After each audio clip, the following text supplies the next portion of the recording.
National handloom day से देश के जेनजी को जोड़कर प्रधानमंत्री मोदी ने 121 साल पहले जन्मे स्वदेशी अभियान में एक नई जान फूंक दी।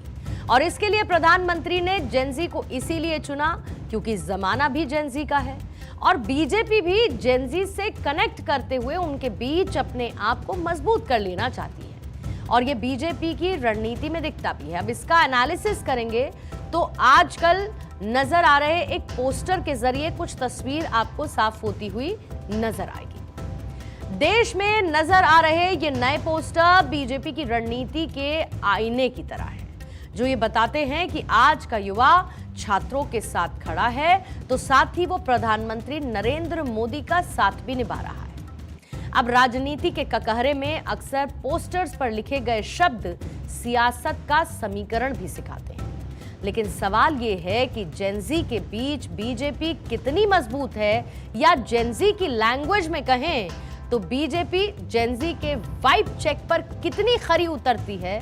तो इस रणनीति को समझने के लिए आपको संसद में बदले हुए शब्दों की वोकैबुलरी को सुनना पड़ेगा। जैसा कि देखा गया कि बीजेपी के सांसद और उसके सहयोगियों ने जेनजी के शब्दों का इस्तेमाल किया, जो नए एंटी पेपर लीक कानून पर संसदीय बहस के दौरान सुनाई दिए। जब बीजेपी सांसद तेजस्वी सूर्या और बांसुरी स्वराज और शिवसेना सांसद श्रीकांत शिंदे ने जब अपनी बात रखी तो उनके भाषणों में FOMO, fear of missing out, MIA यानी कि मिसिंग इन एक्शन, वास्ते गुना हुआ, कुच्चू पुच्चू, क्लोकिट और डुलुलू यानी कि डिल्यूजन जैसे शब्दों की भरमार नजर आई। अब कहते हैं language is the road map of the culture, तो जेनजी के कल्चर से जुड़ने के लिए लैंग्वेज के रोड मैप को अपनाया जा रहा है। अब इसके पीछे वजह क्या है? भारत में जेनजी की बढ़ती हुई इंपॉर्टेंस और राजनीति में उनका बढ़ता हुआ रुतबा भी, क्योंकि बीजेपी जानती है कि युवा वोटर इंस्टाग्राम और सोशल मीडिया पर एक्टिव रहता है। ये लोग बहुत तेजी से ऑनलाइन नैरेटिव बना सकते हैं। इसके अलावा ये युवा वोटर्स किंग मेकर हैं क्योंकि भारत की लगभग 65% आबादी 35 साल से कम उम्र की है और लगभग 50% आबादी 25 साल से कम की है। साल 2029 के लोकसभा चुनाव तक जेनजी देश का सबसे बड़ा और डिसाइसिव वोट बैंक भी बन जाएगा। ये कह सकते हैं कि जेनजी ही 2029 में चुनाव की दिशा और दशा को तय करेगी और इसीलिए बीजेपी ने जेनजी को अपनी स्ट्रैटेजी का हिस्सा बनाया। उनके साथ कनेक्ट करने के लिए उनके ही तौर तरीके अपना रही है ये पार्टी। जैसे कि प्रधानमंत्री नरेंद्र मोदी खुद सोशल मीडिया, खासतौर पर आजकल इंस्टाग्राम पर एक्टिव नजर आते हैं। साथ ही मंत्रियों से कहा गया कि वो सोशल मीडिया पर अपनी प्रेजेंस को और साथ ही बाकी लोगों से कनेक्ट को बेहतर करें, प्रेजेंस को मजबूत करें, लोगों से कनेक्टिविटी बढ़ाएं। और बीजेपी के नेता रील्स और युवाओं पर सेंट्रिक कंटेंट भी बना रहे हैं। ये सब कुछ देखने को मिल रहा है।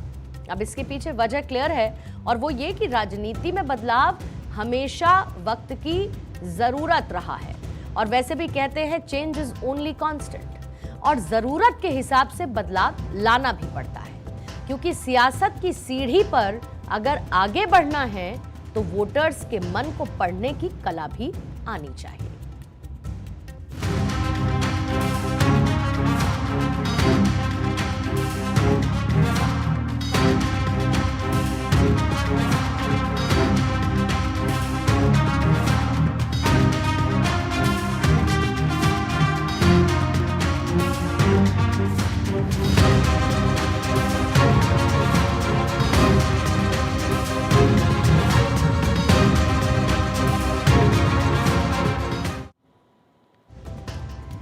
बीजेपी का इरादा दरअसल भारत के नए वोटर्स के दिल में उतरकर उनसे जुड़ने का है। उनसे जुड़ने के लिए बीजेपी सोशल मीडिया का जरिया चुना है और आने वाले दिनों में बीजेपी सोशल मीडिया से आगे बढ़कर जेनजी से कनेक्ट होने के लिए बड़े पैमाने पर तैयारी कर रही है, जिसके लिए कई तरीके के प्लान्स इस वक्त बनाए जा रहे हैं, जैसे कि तिरंगा रैली, स्वतंत्रता दिवस, जन्माष्टमी, गणेश चतुर्थी और नवरात्रि जैसे त्योहारों पर भी बीजेपी जेनजी के बीच जाकर उनके मन को टटोलेगी और उनसे जुड़ने की कोशिश करेगी।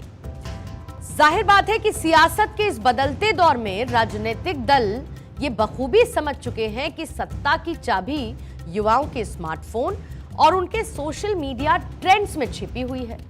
बीजेपी की तरफ से किया जा रहा ये वाइब चेक और जेनजी की डिक्शनरी का इस्तेमाल महज कोई एक संयोग नहीं है, बल्कि 2029 के महासमर के लिए तैयार किया जा रहा एक सोचा समझा एक्सपेरिमेंट है। वैसे भी कहते हैं, if you talk to a man in a language he understands, that goes to his head, but if you talk to him in his language, that goes to his heart. और BJP ठीक इसी फॉर्मूले पर चलकर युवाओं की भाषा में बात कर रही है, ताकि वो सीधे फर्स्ट टाइम वोटर्स के दिल पर राज कर सके।